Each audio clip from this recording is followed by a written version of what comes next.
So this is Shiva in meditation. And you know, Shiva, yes, it is destruction, but of course that's not the full story, is it? Because it's destruction to enable rebuild, right? It's in the alchemical process. This is solve et coagular, the need to destroy to be able to rebuild. This is what the midlife opportunity is all about. It's the opportunity. It's a 1,000-day journey. How many people are in the room under 40? Okay, so you haven't got a clue what I'm talking about. But it might come back to you at some point. Nobody knows when it's going to kick in. But it's that point when all of a sudden you go, well, hang on a second, what the fuck am I doing? What am I doing? Is this really all there is? Is this what it's all about? And of course it starts off just in your own head, and then maybe, you know, things start to manifest. And you know, in the States, you could always tell when certainly somebody in the oil industry was starting to go through it, because they came to work on a Harley Davidson. Then they got divorced. Then they shacked up with a dancer from the clubs. You know, there's almost like a pattern. It's the opportunity to say, well, what am I doing here? And what am I going to be doing, you know, as we go through here? Does this, I mean, I know I'm paraphrasing, I'm making it a bit simplistic here, but does this resonate with people? Yes. Yeah. Yes? Yeah. Okay, because it's standard. I mean, it applies to everybody. There's no, you know, it's not something that's unique to any one individual, so not unique to me. It applies to everybody. It's just that we're discouraged from talking about it because the establishment doesn't want people to know that this happens to everybody. They don't want people talking about it because otherwise you might find out it's normal. And you might find, they might find that people are actually talking to people that have stepped off the treadmill and found that the universe is incredibly supportive when you let it become supportive.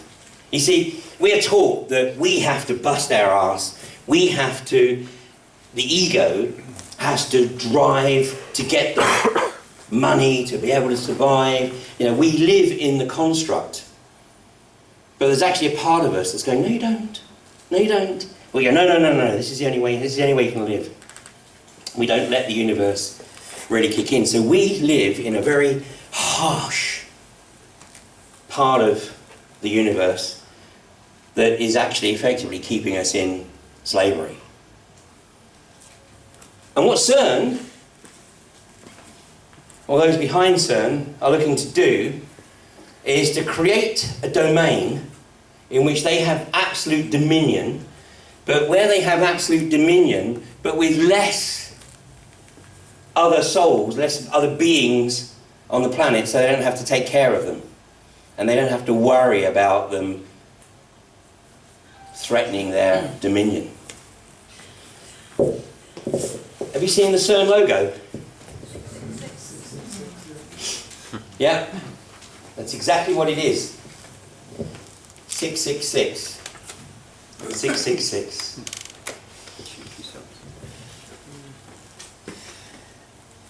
I think that right from the get-go, many people have had the suspicion that this is a lot more than just trying to find the God particle. It's about trying to find, well, I'll use the term God, but with a small g.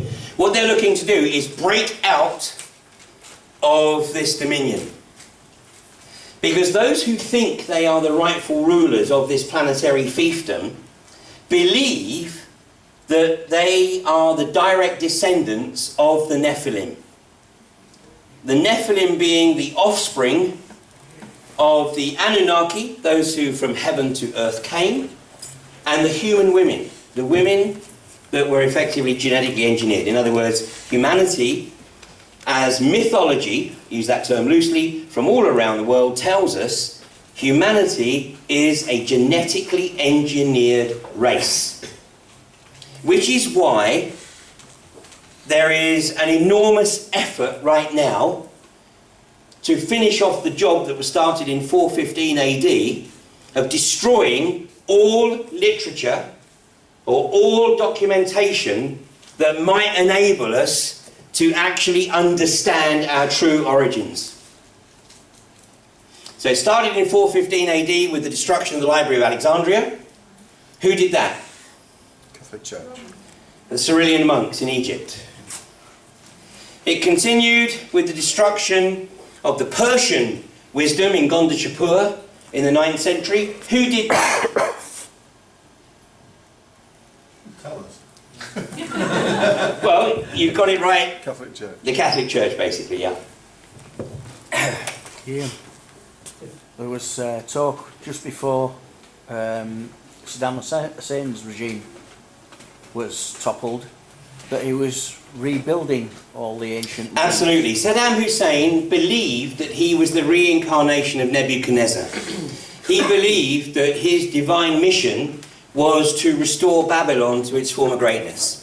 He was actually restoring, he was in the process of restoring the ziggurats, and he employed every archaeologist that he could persuade to come to Iraq, who was a specialist in Sumer or Sumerian or Akkadian civilizations. In fact, they had uncovered so many new tablets that they didn't have enough expertise and resource to be able to decipher them. So they were all nicely catalogued and stored in the Baghdad Museum, which is why when the Americans invaded Iraq in 2003, their first target was the Baghdad Museum and the looting of the Baghdad Museum. But you maybe jump ahead because I missed out the Mayan wisdom, which, where did the Mayans go? I'm going to come back to that in a little while, but where did the Mayans go? Because the Mayans basically just disappeared in the early part of the 9th century. It's almost like, you know, they were going about their normal business and then they just left. And then there's a gap of about 300 years, but when the peoples who were discovered by the Spanish and the Portuguese, when they arrived on the American continent, they came across the Aztecs, of course, and the Aztecs revered the Mayan libraries which they discovered. Unfortunately, they couldn't interpret the Mayan glyphs, so they put their own interpretation on them, which is why the Aztec society was so brutal and so bloody. Because they misinterpreted the Mayan texts, whereas Mayan society was absolutely one of peace. But then the Spanish, of course, Bishop Diego de Landa, took it upon himself to completely destroy all of the Mayan texts. Or did he? Because call it a hunch, I would say that the likelihood of the Alexandria text being destroyed, probably not that great. Same with Gondishapur, and the same with the Mayan texts. Some were burned to make it look good. The bulk are more than likely in the Vatican vaults.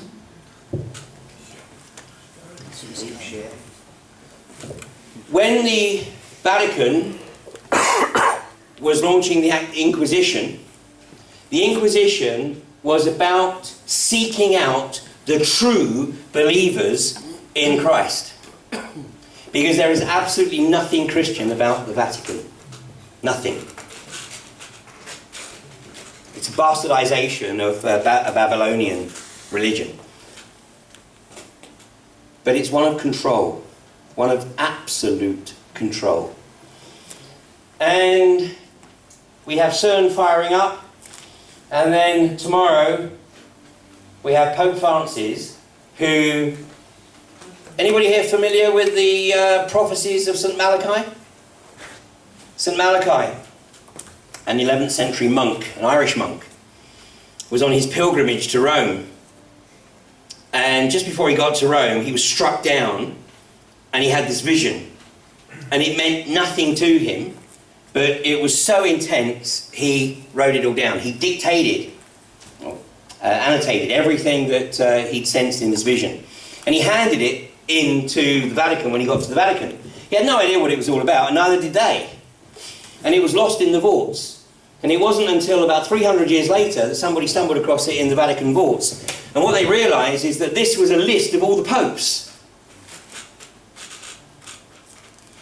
And it was the list of the 112 popes that would take office from the time of St Malachi. Pope Francis is the 112th pope. He is the last of the popes in the St Malachi prophecy. The Vatican knows this. It's going to be very, very interesting to see what he has to say tomorrow. And of course, not necessarily take it at face value, but to look at the inference, to read between the lines of what he is saying. This is the Pope who 3 months ago stated or reiterated that the Catholic Church could find no reason not to embrace microchipping, and said that humanity should take whatever opportunity is presented to enhance its life. Transhumanists in academia have projected that within a generation it will be possible to download consciousness into a mainframe. At which point, one of them observed, there would be no reason to stay here. Because the consciousness is downloaded, it's in the mainframe, the artificial intelligence then has access to that consciousness, therefore you're no longer required. We're starting to see this agenda pick up now. This is the David Cameron agenda. It's not unique to this country, by the way. It's the same right across the world. We only see it here because that's the media coverage. Unless you are running on the treadmill for the corporations, you're a useless eater. And, you know, a few years ago, there was... do you remember the TV comedy programme, The Thick of It? Which was a satire about Alistair Campbell, really. And it was about this guy who worked in... as a sort of spin doctor with the government of the day. And there was an episode there where the minister that he was working with had to fall on his sword because one person had committed suicide because they'd had their benefits cut. Ian Duncan Smith, of course, has got something like about 2,400 that we know of. 2,400 people who either died or committed suicide as a result of being sanctioned on their benefits over the last 4 years. And no one turns a hair. We had the two guys in Liverpool, father and son, who were evicted from the house they lived in for 40 years. They were evicted actually last year. They were living rough, and the son ended up having his toes amputated because he had frostbite. And this is a developed nation. And why does all this happen? Because we let it. Are you familiar, Ian, with the fact that some coroner recently, or some judge, sorry, recently, has actually put down as the cause of death the Department of Works and Pensions examination? But this, it doesn't surprise me at all. Maybe he's trying to get the message across. But this is all happening. It's evolving at a pace where they think they can get away with it. And we let them get away with it because we're not doing anything about it. We're acquiescing. And they work on the basis that our inaction, our lack of response, is their mandate to pursue this agenda. And that's why it's going to be very, very interesting to see what this guy has to say tomorrow. And I am sure that within 24 hours of now, there's going to be a lot of articles written looking to try and analyse what is this guy saying. Because I think that the next 5 days are going to give us an opportunity to probe through the agenda of those who think they're the rightful rulers. Did anybody see the episode of Humanity versus Insanity that I did on Monday? Yeah? I did it with a young lad who I'd never met before until last Saturday at the event in Leeds. A young lad, coloured lad, black lad by the name of Dell. And he has been really doing a lot of research into the esoteric elements of the unfolding agenda. So you can find it. It was episode 52 of Humanity versus Insanity. So you can see what he had to say. And his opinion is that what this is all about, what CERN is all about, is creating a rip, a dimensional rip, a rip in the space-time continuum for them to bring about their God, who will be the destroyer. Now, who am I to say whether that's right or wrong? But the one thing that they are concerned about is that we might not buy into it. Because they need our buy-in to be able to achieve what it is they want to achieve. Of course, that doesn't resonate with people who are locked into a physical, empirical, material belief system. How many people here readily accept that it is your mindset, your attitude, your philosophy that influences what goes around you on a daily basis? Yeah. Yeah. You know, I mean, I didn't realise it at the time, but I was getting some of these lessons when I was working in the corporate world. You know, give you a couple of examples. There was one particular guy who I would never fly with. Because if anything was going to happen, it was going to happen to him.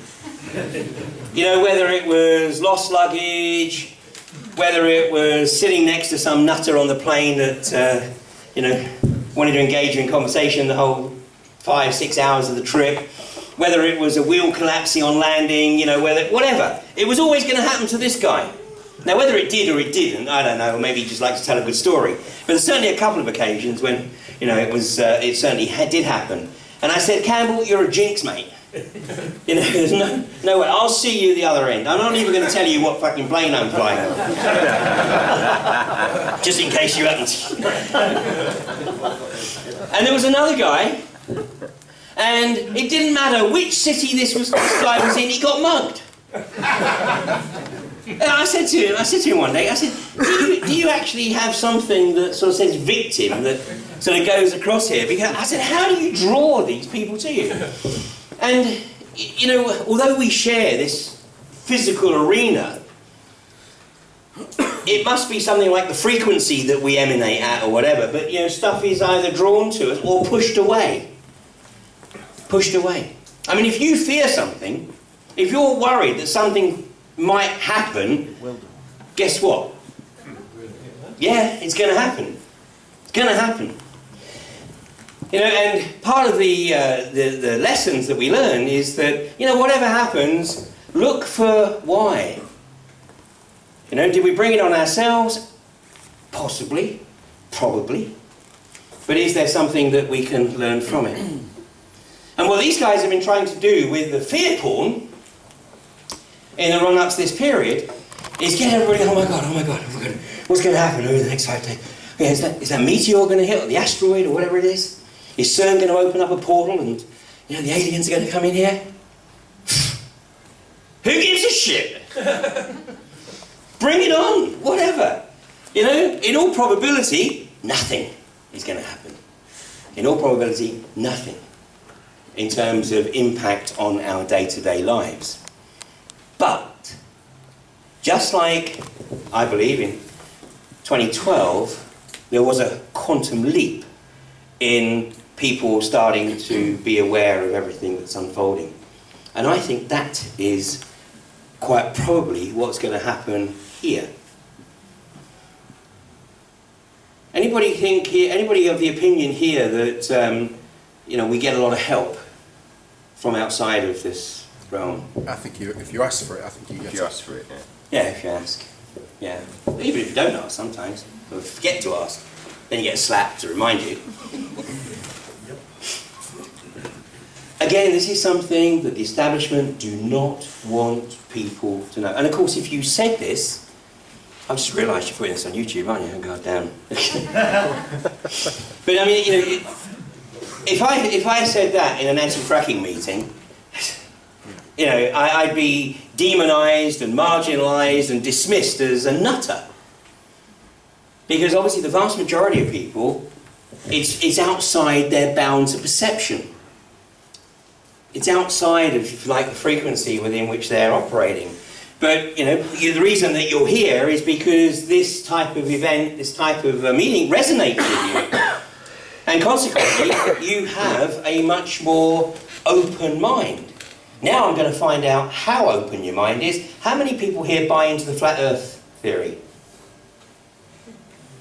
You buy into it? Okay. It's a psyop. It's a brilliant psyop. You know, by definition, people within the alternative community have an open mind. But sometimes it might just be a little bit too open. Now, I don't know whether the Earth... I mean, I've seen sunrises and sunset at 35,000 feet, and I've got to say, it looks pretty damn spherical to me. But let me just put it another way. Do I care? Do I care? Right now? No. Because there's so much other going on, that that's where we need to be focused. But if we're wasting our energy debating on something that actually doesn't matter, you know, right now, I'm going to throw out there that there's a lot of interesting stuff being discussed. A lot of interesting stuff. But right now, it's a distraction. And that's exactly what these guys want. These guys want people with open minds talking about interesting stuff rather than actually getting involved. Because by not getting involved, we're actually giving them a mandate to do what they want to do. They're very, very good at what they do. They are liars, they are deceivers. They're very practiced at it. And so it's very tempting to go down interesting rabbit holes. Meanwhile, there's a whole bunch of stuff that's occurring that we actually need to be starting to take a lot more interest in. This period that we hear is very exciting in many ways. I think there's a very good possibility that we all chose to be here at this particular juncture. We may not feel that way some days, but we chose to be here because we either wanted to witness what's occurring or we wanted to participate. And I hope that a lot of us feel that we want to participate. This 28,000 days that we're here is like a university. And we have an opportunity to maximise, just like any university, where you can either go and party the crap out of it, or you can actually study, or you can do a bit of a combination of both. Unfortunately, most people tend to do a bit of a combination of both. Well, this 28,000 days is the same. And we get an opportunity to learn, we get an opportunity to party, but to force our learning, sometimes we go through enormous amounts of trauma. And that trauma occurs to actually give us a bit of a kick up the backside. Because the natural tendency is for us to stay with the same-o, same-o. To stay with a routine, because it's comfortable. And then something comes along that sort of pulls the rug out from that routine and forces us to make some conscious decisions about what we're going to do going forward. I would argue that it's only when we are actually going through this kind of trauma that we're actually truly living. Because the rest of the time we're just existing. We are existing. We're not moving forward. And then hopefully there comes a point where we can move forward through our own motivation without necessarily having to have the rug pulled from under us. But nonetheless, every now and again, we still find that things come out of left field. But by then, hopefully, we're able to say, okay, so what are we going to do with this? And not get into a negative mindset because of what's unfolding. And that's so crucial right now. So, on Saturday, I asked the audience, after finding out that there was nobody in the room who was proud to be British, how many people in the room were activists? And let me see if we got a similar number here. How many people in the room would actually consider themselves to be activists? I.e., actually making a contribution in some way, shape or form to try to bring about change. Ian, action can be mental as well as physical or spiritual. That's a good number.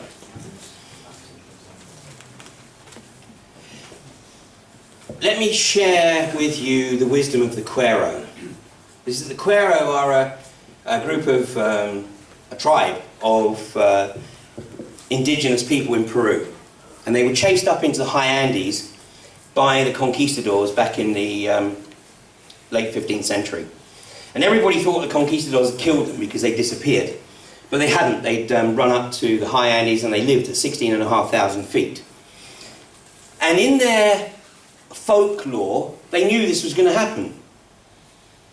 And their folklore required them to live at 16,500 feet for 25 generations. And so they were marking off the generations. Now, when I went out to meet the Cuero in 2010, again, remarkable set of coincidences, if you like. I broke my ankle on my first day there, which was pretty frustrating. But later on, I realised that I actually had to break my ankle to create the opportunity for me to have the time with this group of Cuero. And just an aside, I said, what did you live on at 16,500 feet? And they said, oh, potato. I said, what? We had potato. And they said, oh, we had different types of potato. And then they started laughing and they said, yeah, one of them we used to call the shit potato. I said, why? Because it made you shit? No, they said it just tasted like shit. And I said, but you said used to call. What do you call it now? They said McDonald's. They've never seen a McDonald's, but they've heard about it, so they've renamed this potato, the shit potato, the McDonald's. Anyway, they have been sharing this wisdom since they came out of the high Andes in 1963. And their observation is that if you want to bring about the change, you have to do a couple of things. And one of them is that you must visualize the change that you want to see. You must put out there your vision. What would your ideal situation be? And that doesn't necessarily mean formal meditation. It just means put out a visualization. Give it your best shot. But don't have an existential attachment to that visualization. Recognize that it's the best you can come up with based on your worldview. But by not having the existential attachment to it, it's the recognition that there may be something even more amazing than you can come up with. So don't limit it. That's the visualization. And they said that's important. They said the other thing you have to do is you have to find a way to get involved. You have to find a way to get involved. And they made the observation, they said those people who only visualize, it's a cop-out. It's a get-out. It's not full participation. And they made the same observation that those people who only get active and don't visualize, it's not enough. It's got to be both. And they made the observation, they said that if you do both, if you are visualizing and you're also getting active to bring about the change, stuff will happen that you could never have foreseen happening, which will contribute to the changes that you want to see. And when that happens, just acknowledge that there's a lot of help that you can bring in. And I will give you just one example, and somebody who's locked into materialism would never see this and they would just dismiss it. But I think it's a classic example of that which we're talking about here. Since 2012, when the moratorium was lifted in this country on the exploitation of unconventional gas, there has still not been any other wells drilled or fracked in this country. The anti-fracking community has been growing exponentially. It's the fastest growing social movement this country has seen in a long time, with the possible exception of maybe poll tax. A little over a year ago, the price of a barrel of oil, which is what drives the price of gas, but the price of a barrel of oil was over $100 a barrel. And so one could see why it was that these companies wanted to get their bits in the ground to extract the unconventional gas.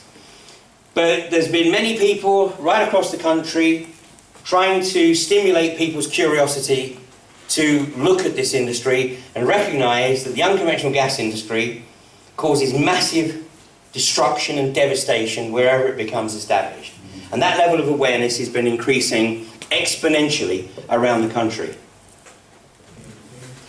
Then, around about this time last year, the price of oil started to plummet. And it came down and down and down and down and down. And right now it's around about $44 a barrel, which is about $30 a barrel below the point at which unconventional gas exploitation is viable. Now, unfortunately, it's not all over. In fact, the fat lady ain't even warmed up yet. So it's not over. We've still got a long, long, long way to go. But nonetheless, the industry is going to have a much harder time justifying getting kicked off than it would have done a year ago when the price of oil was still over $100 a barrel. We could never, ever have foreseen something like that. And that's just an example, one example of how stuff happens that you could never predict, but it comes into play and has an enormous impact on what's occurring here.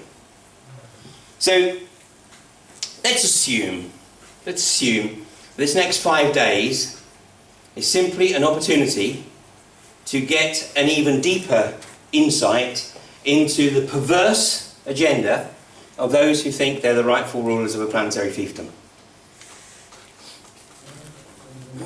And what we need to do is look at what's occurring, look at what it is they're saying they want to do or plan to do, and then make a conscious decision that it ain't going to happen. And it ain't going to happen because we're going to visualize an alternative, and we're going to find a way to get involved, actively participate in some way, shape or form. It doesn't matter what it is. There are so many things right now you could get involved in. I mean, this country is just such a...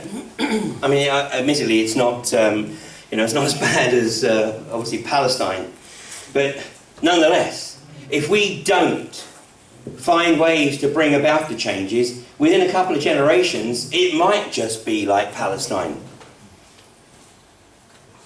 So I'm not suggesting for one moment that I have any kind of magic solution, because that's not the way this stuff works. We have to move, we have to evolve towards finding a solution that works. I think Jeremy Corbyn, getting into office is something that has taken the establishment, by surprise, I hope.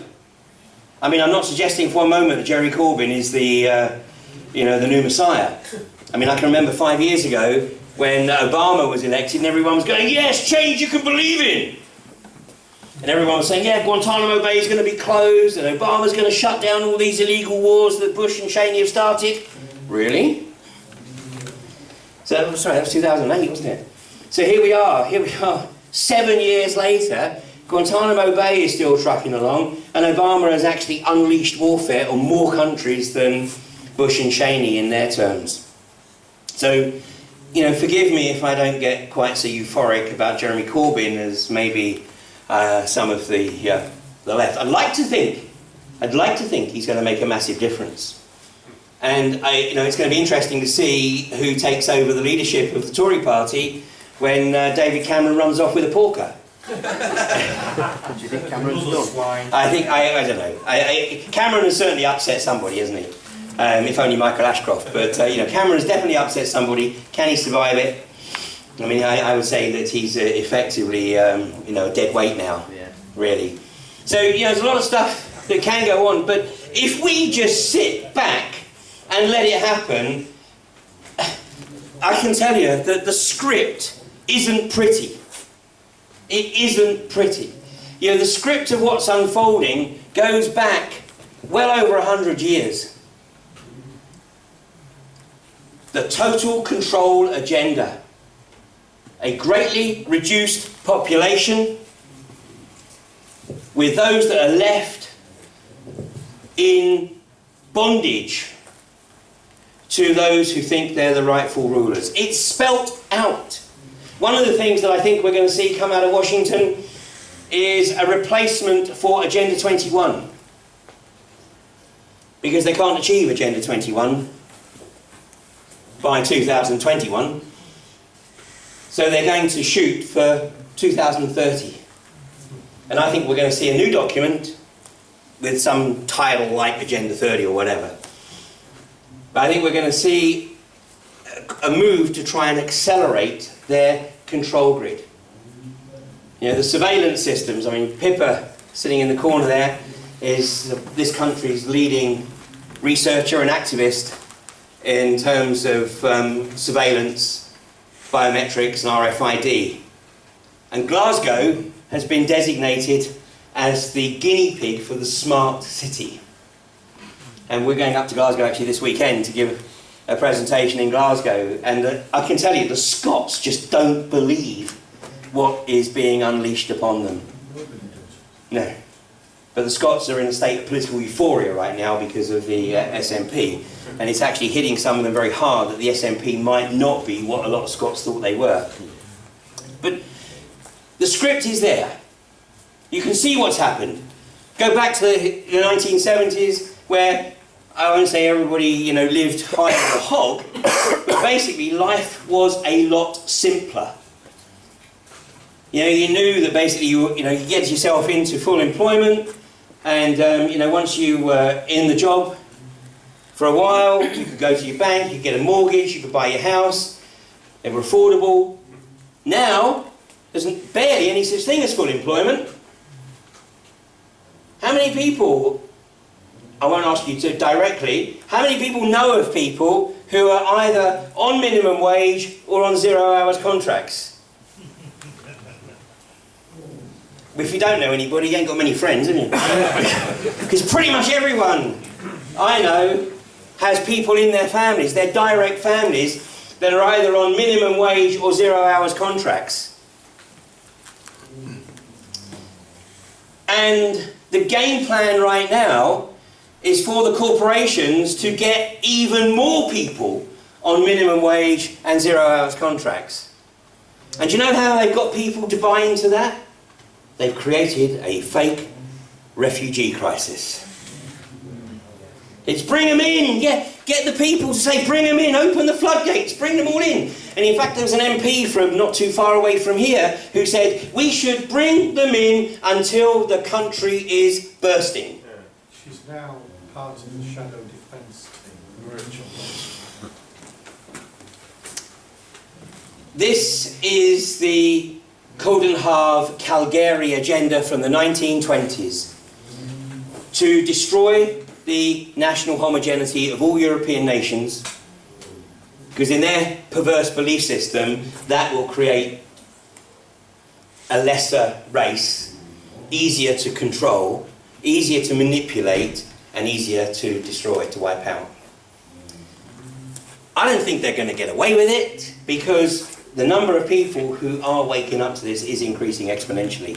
But my real point here is I ask you to reflect on what you can do. What can you do?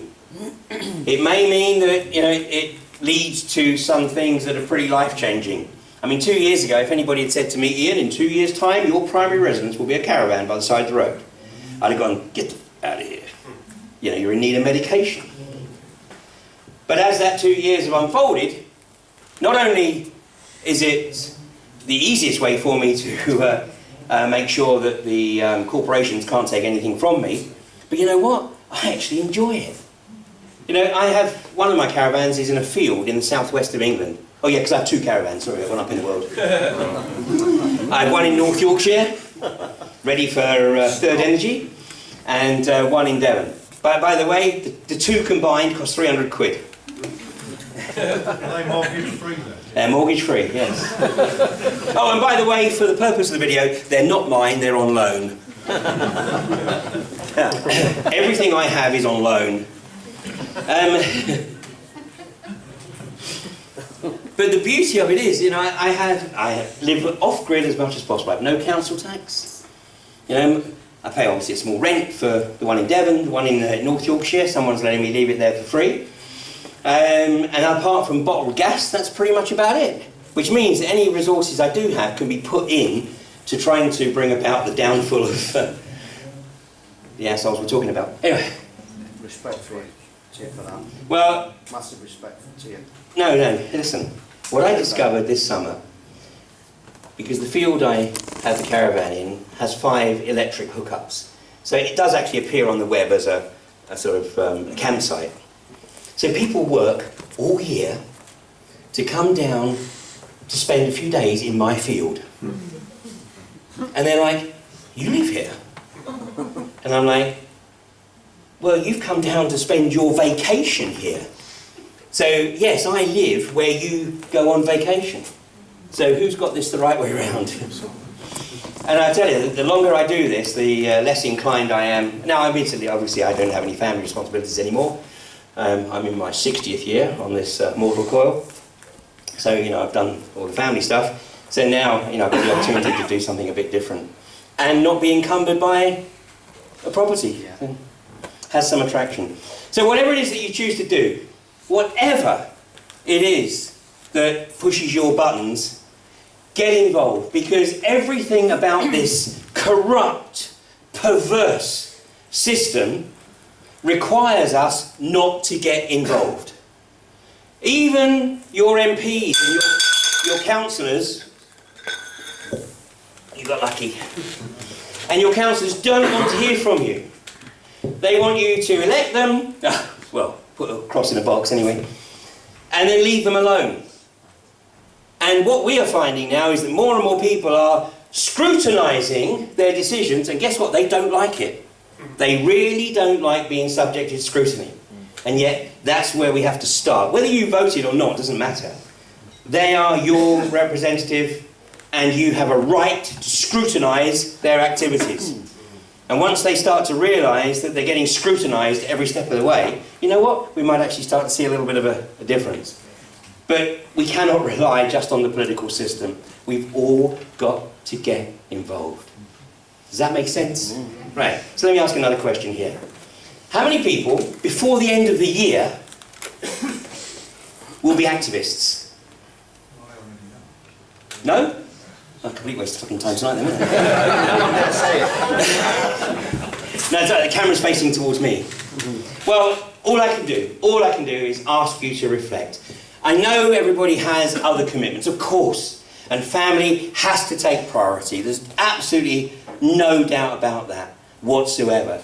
But if we don't get involved, if this community, the community that actually can see through this veneer, this charade of the corporatocracy, if this community isn't going to get involved, then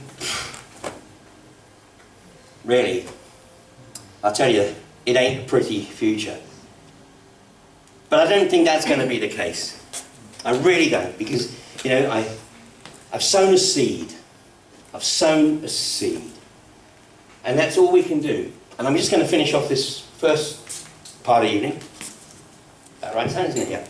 I'm going to finish off this first part of the evening with this analogy of the seed. Because when I was doing a series of talks earlier in the year called Apathy Kills, where I was trying to actually encourage people to take an active role in the election. And I turned up at one of my talks, it was actually in Guildford in Surrey, and there was a guy there who was waiting for me. I mean, I arrived about an hour or so before the talk started, he was waiting for me. And he made a beeline for me and said, "Oh, Ian, really nice to see you. I've been waiting to come along because I really need to talk to you. I am telling everyone I know about 9/11, about 7/7, and they won't listen. I can't get them to listen." And I'm thinking, well, I can quite understand why that. And this carried on pretty much while I was getting everything set up, and he's following me around going, "Yeah, they won't listen to me on this, and chemtrails, and GM foods, and..." Oh, for fuck's sake.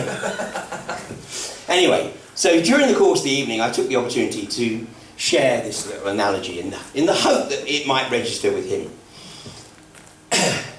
The analogy is of a seed and a grow bag. And you put the seed in the grow bag, And then you get some water, and you pour the water on top of it. You're watching. Oh, come on. Come on. Kick some more soil over it. Pour some more water on it. What are you doing? You're killing the seed. You're absolutely killing the seed. You're drowning it, basically. There's no chance of that seed germinating. If you plant the seed, you give it a little bit of water, you walk away. And you have no idea at all when that seed is going to germinate. And maybe you come back a few times, there's nothing to see, but maybe you give it a little bit more water, but then you walk away. And then you come back one day and there's a green shoot, and you go, wow, the seed's germinated, and then you nurture it. Well, sowing the seed, you want to get somebody to take a look at something. So, sow the seed. Tony Farrell, anyone recognise the name Tony Farrell? Yeah? The former South Yorkshire criminal intelligence analyst who got fired because he wrote a report.